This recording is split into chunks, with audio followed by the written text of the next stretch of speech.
Good afternoon and welcome to the ISCA ICAN webinar series. FAFSA season is almost here and prior year is now in action. Today we have Eric Danielson, supervisor for the Iowa College Access Network, and he is here to go over once again the prior year changes for the financial aid timeline and then to answer any questions that you have. So what we're going to do is keep everyone on mute, and Eric's going to go through the changes, and if you have questions, go ahead and type them into the question box and we will answer questions as we go through the presentation. So this is your chance. If you have questions about financial aid changes, type them in and Eric will spend time getting those answers to you. And without further ado, here is Eric Danielson. All right, Britt, thank you very much. And everyone, thanks for joining us on this beautiful fall day. For any of you in northeast Iowa affected by the floods, we hope all of you are safe and families and stuff, and working through that trying time. But appreciate you taking a few moments to be with us, to have what I'm sure many of you have already heard about, but just getting some last-minute information before it goes into effect here on this Saturday about the huge changes going on in the financial aid process, which really affects all of the college planning and application process as well. What I'm going to be going over with you today, as I get my setting up here, some changes that are taking place, and the change is now here. This was announced just over a year ago, actually, at North High School in Des Moines, about changes that are going to take place with the FAFSA form. And it used to be in the past that the FAFSA was going to be available on January 1 for students going to college in that next school year. This year, it's moved up 3 months to October 1st, and that's a huge change, not only for high school seniors, but even students that are already in college that are going to need to fill out a FAFSA form again for their next year that they'll be attending. Besides that huge change, it's also changed some priority dates that are taking place with colleges as well, and a different range on that. Instead of starting right after January 1, some of the dates on colleges have been moved up, so we want to talk a little bit about that, as well as the tax year that's going to be used too. One of the and this is just a general guideline that we have right here of some of the topics I want to quickly hit on with you today. But one of the first ones that we want to reiterate again, it's not completely new. It's been over a year and a half now, but the 4-digit PIN number has went away. And what the Department of Ed has went to is a FSA ID. The FSA ID actually consists of a username and password now, like you would use with any bank accounts, or the examples I've been using is when I get on my Yahoo or CBS Sports account for my fantasy football teams. That's what I kind of got to store my username and passwords to be able to get into those and change my teams and lineups. Well, that's the same thing that this is going to be used for, logging into certain websites, including the FAFSA website, FAFSA.gov, and this is something that both students and one parent are going to need to use to access the information. How students and parents can get their FSA IDs, if you go to our website at icansucceed.org/FSA ID, we actually have a video that Britt made, about a 4-minute video going through the steps and providing some of this guidance that I'll talk to you about here in just a second, which I think is good for families to take a look at, and then right within that they can actually go and sign up for their FSID at that time. The websites that the FSAID is going to utilize, obviously the FAFSA.gov website is the huge one that we use, and what is going to be the first thing that students are going to use their FSAID for. But there are others as well. The National Student Loan Data System that they can get in and check out their student loan debt, studentloans.gov, which they will, if they need a federal Stafford loan, they would go in there for their entrance counseling and signing a master promissory note, and studentaid.gov too, agreement to serve, and that website in there later on down the road, they could utilize that as well. So it is more than just signing and getting into the FAFSA form, which is going to be a major use, but it's really accessing all the other Department of Ed websites available too. Now, steps to creating an FSA ID. there's the direct website to go where to do it. And they're going to create a username and password and enter in an email address. Then their general information, doing 5 challenge questions, which it's amazing to see how many people don't remember the challenge questions that they created. They don't have to remember the questions, but even the answers. And we always encourage students and families when they're making these challenge questions, because a few of them they'll pick out of a list, a couple of them, and then the others they will create on their own. Make something, pick something that will never change. Your favorite TV show can change from year to year or over the next few years, and that is one. Dream vacation, that can change over the years. So just a couple of examples of ones that have been kind of hard to utilize in case somebody would forget their password in utilizing those, trying to remember those challenge questions. For those that have a PIN number, you can link the PIN to the FSA ID to kind of be verified right away, but really beyond that, PIN numbers are no longer in use. The families are going to need these federal student aid IDs now. Now it takes maybe not completely 15, for us at ICAN, if we're helping families do this, we know what we're looking for, so it can be a little bit quicker, but it could take some families up to 15 minutes to set up now. And this is something families can do right now. I mean, the FAFSA form is going to be starting here soon, but we've been encouraging families at our presentations, sign up for your federal student aid IDs at this time, and then keep them in a safe place, etch them in stone, treat them like they're, almost like they're your Social Security cards and everything. This is information you will need later to make everything else easier, including filing the FAFSA form. Another important tip, each ID will need an email address. And so student and parent, a parent couldn't use their same email address for both their son or daughter. They will need a separate email address. Each ID created will need its own separate email address.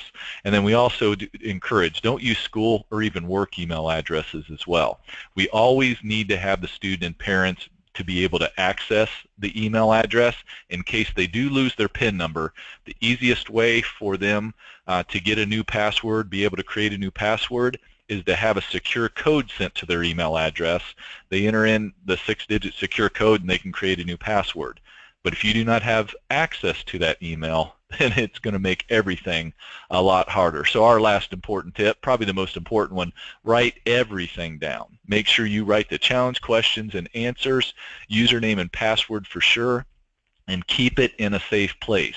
Because if you have that, then that's going to make the whole FAFSA easier. The biggest problem in the last year and a half since these have been created with us at ICAN being able to help families fill out the FAFSA form is when they do not have their username or passwords, do not remember them, and we have to go through a problem-solving exercise to try the best we can and to be able to access those. And in some cases, we've not been able to do it on that same day that they've come in, and they've had to jump through a few more hurdles than we would necessarily like them to.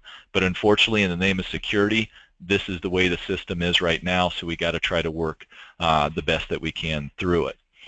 This is the front page of the Federal Student Aid ID and creating one and going through it. Again, it's really not too hard to be able to do in general information.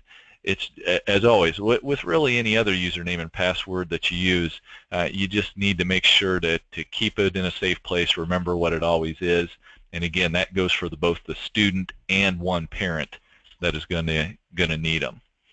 So now, again, it's not necessarily new now over a year and a half, but we've seen enough problems with it the year and a half, we wanted to make sure to mention it to you today.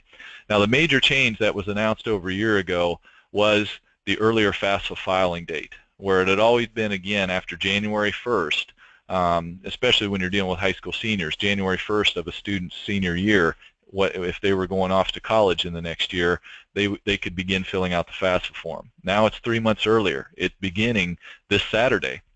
October 1st is when the new 17-18 FAFSA is going to be available for students and families to fill out. And instead of what we call prior tax year, in the past, if this was a normal year, they would be using 2016 taxes that they would eventually file for the 17-18 FAFSA form. That is now the other huge change. They're going to begin using prior PPY tax year instead. So for the 17-18 FAFSA form this year, families are going to use 2015 tax information. Now, I know that that is going to seem odd to some folks. I mean, even last night I was questioned about this at a high school presentation, and one person had asked me, I've heard this more than once, but it came up last night again, will we have to then later on, since we're starting this earlier and using 2015, but later on, once we do have our 2016 taxes done, will we make corrections and put that on this form? And the answer is no, you will not. When you use 2016 taxes, will be for the 18-19 school year.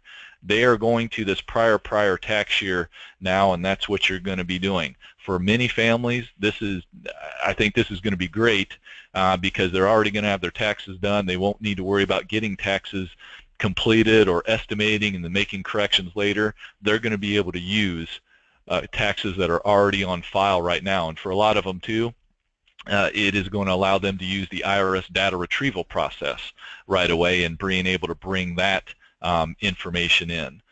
So we think this is going to be very good. But one of the other questions we've been getting during financial aid nights is when there's a change in the family, the tax filing family, or for example, in 2015, there was a lady last night that asked me, you know, I was married in 2015, but I'm no longer married now.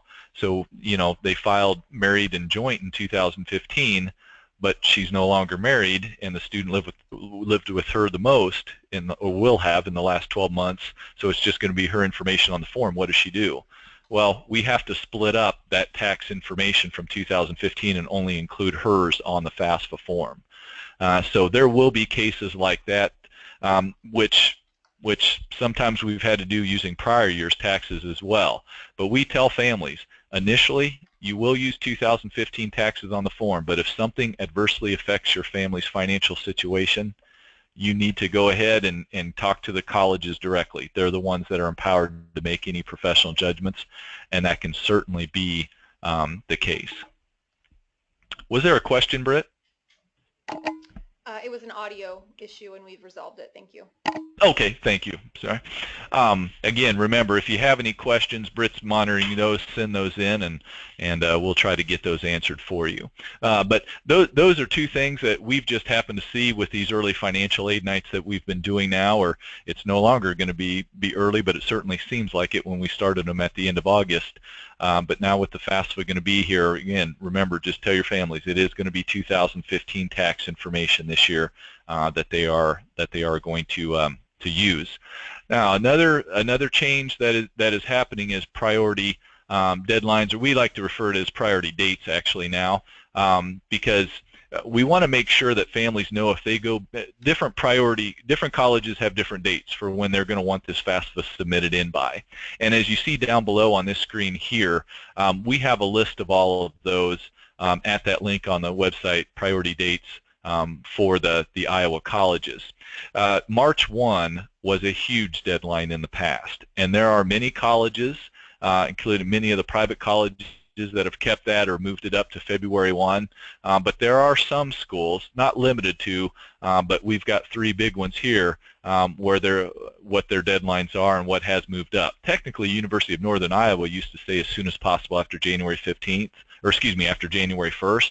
So with their January 15th deadline, that is really kept the same. But the University of Iowa and Iowa State, their priority dates are December 1.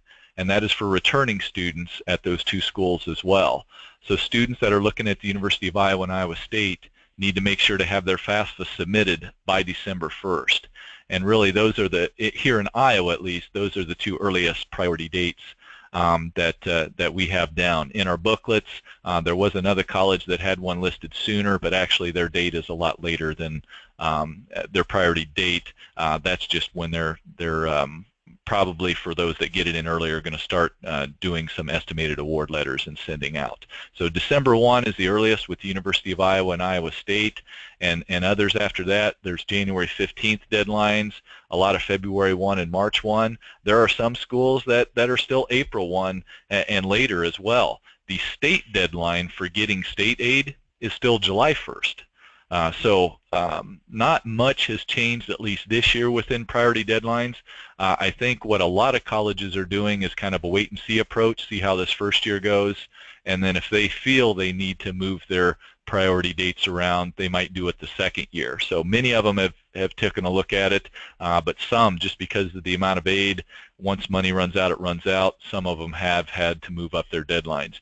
Any of your students that are looking out of state, definitely have them check with those individual colleges and see that they're looking at to see when their FAFSA priority dates are, because I'm sure that there are some of those colleges that have moved up their priority dates from what they've had in the past as well.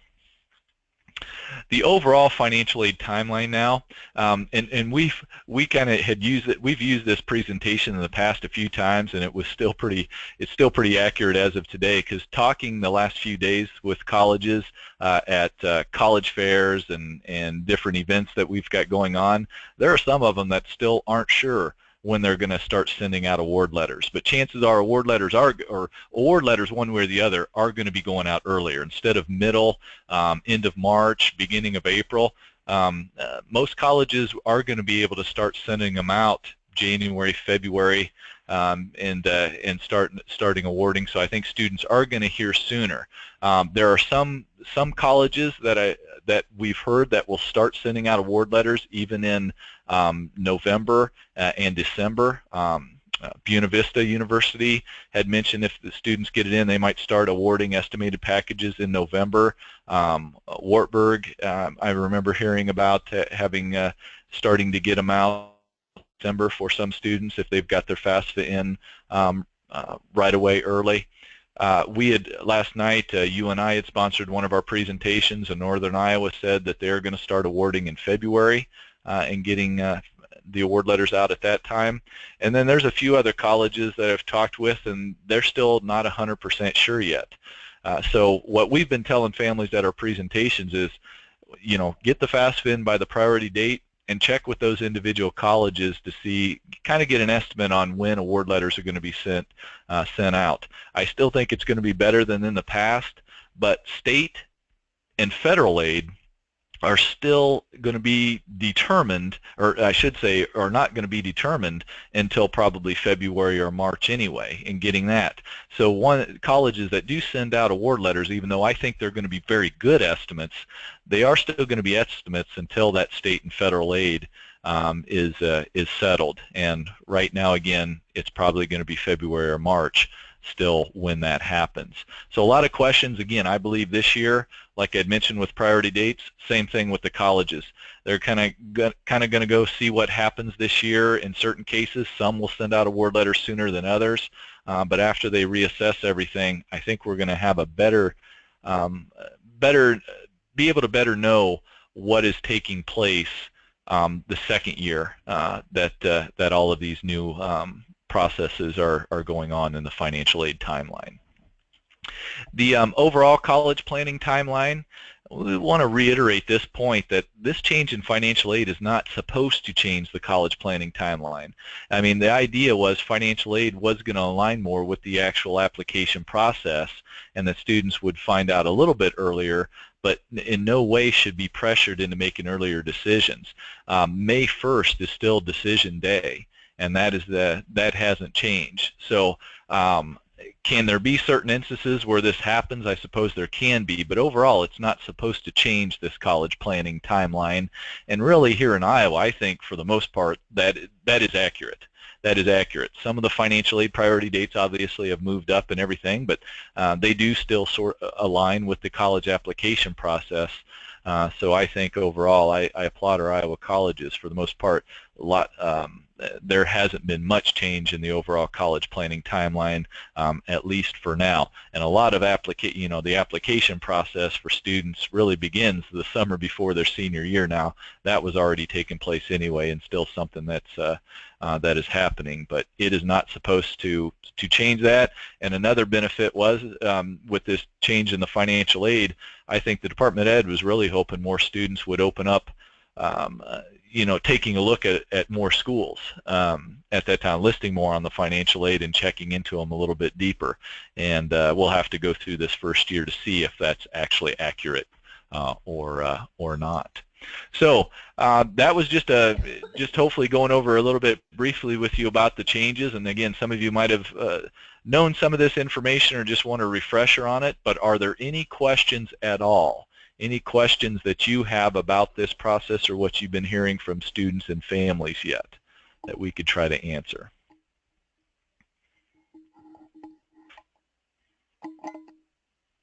If you're not able to type in a question, you can click the raise your hand button, and I could unmute you one at a time to ask a question. So I'll offer that as well.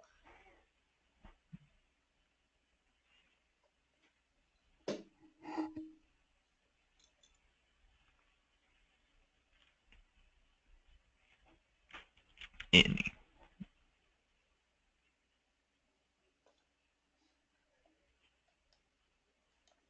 Okay. Looks like we have one. Yep, we have one. Carla, go ahead. Hey, Eric and Brett, will you guys still have that cheat sheet where we could give to our students? Eric, I think I gave you mine. That was that bright green one. Will you still have that template available to us? The Federal Student Aid ID? Yes. Cheat sheet? Yes. Yeah, I don't know if we have that down. Britt, is that something that we can put on or send or put somewhere under a resource if we don't already have it, the Federal Student Aid cheat sheet? Is that just the form where they can write everything down? Yes. Yes. Okay, yeah, I can make that available in our on our website in our resource zone this afternoon. And then I had noticed after I went in last year that there was actually 4 questions. Now Eric said there were 5, but can you have that part of your update on there so that, because that was really handy to print out and give to families. Sure. There were more questions than there were spaces for on the form. Okay. I will look into that and make sure it is all inclusive before I put it out there. Thanks, Carla. Yeah, well, I'll double check on that. The 5 questions, Carla, it may still be, I'm trying to remember, it may still be 4 questions, but then it asks for a special date in your life, not your birthday. I think that's what the 5th one and that was is. On that. Yeah. That was on that form. So that was on the form? Yeah. Okay. There just needs to be one more question space. Yeah, that's very handy for us. Have families write it out if they're creating them in here and keeping their folder, and then we beg them, please bring back the folder with that. It'll make everything easier if you do. Right. Now, how about, is there something, and maybe you have this and I just haven't seen it yet, but something that we should be sending to our families to say you don't have to panic, that it doesn't have to be done on Saturday? Like, is there some kind of a form, like an email thing that I could blast, that I could send out to my families that says, you know, yes, this process is starting, but we're offering our date a little bit later, kind of thing? Or is that something I just need to come up with? I can write something up quick for you. And then in response to your cheat sheet form, Janice is asking what the website is. icansucceed.org/materials. And once I add that, it'll be under the financial aid section, and I'll just call it FSA ID username sheet or something like that. So it'll be called FSA ID sheet. Thank you. Yep. That's very helpful. Thanks, Carla, and I think that is a good point.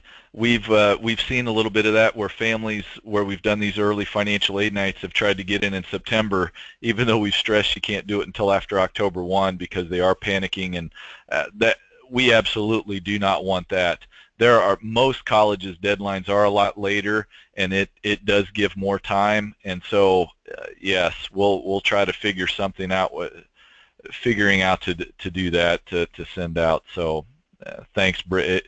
Anyway, because even though we try to stress it in presentations and are there face to face, get something out in their name. We've heard that a little bit too much, and the idea is not to stress out families. And again, most colleges have kept their same priority dates, so it allows a lot more time to be able to get this done.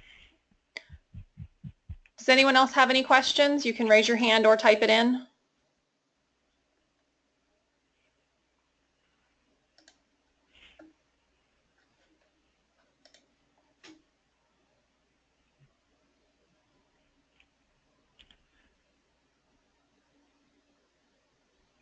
And if there isn't, I will always say, please check with, you can certainly contact any of us at the Iowa Access Network. I mean, the ICAN student success advisors that you work with in your territory and everything, please feel free to contact them as well if you ever have questions or families do.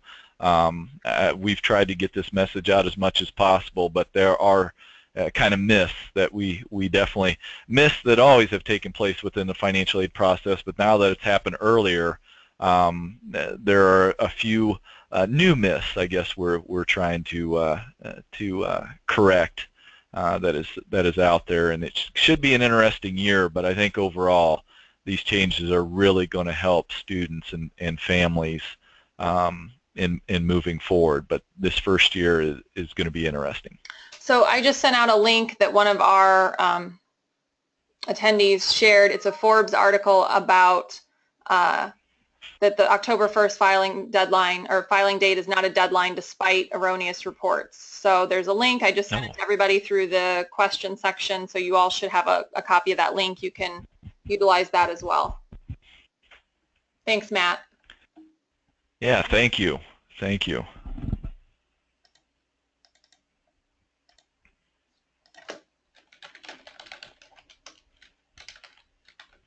All right, last call. Any other questions?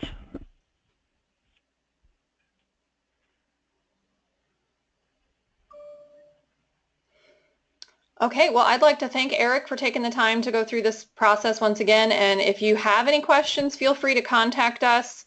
I know as October 1st gets here and we get into October, families are going to start getting more worried about the FAFSA process and what they need to be doing, and if you have questions, you need help, you can refer your families to us, you can call us at any time, shoot us an email. We are definitely here to help in any way we can in getting through this new financial aid process this year.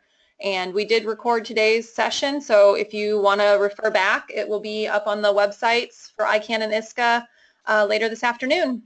So thank everyone for joining us, and have a great afternoon.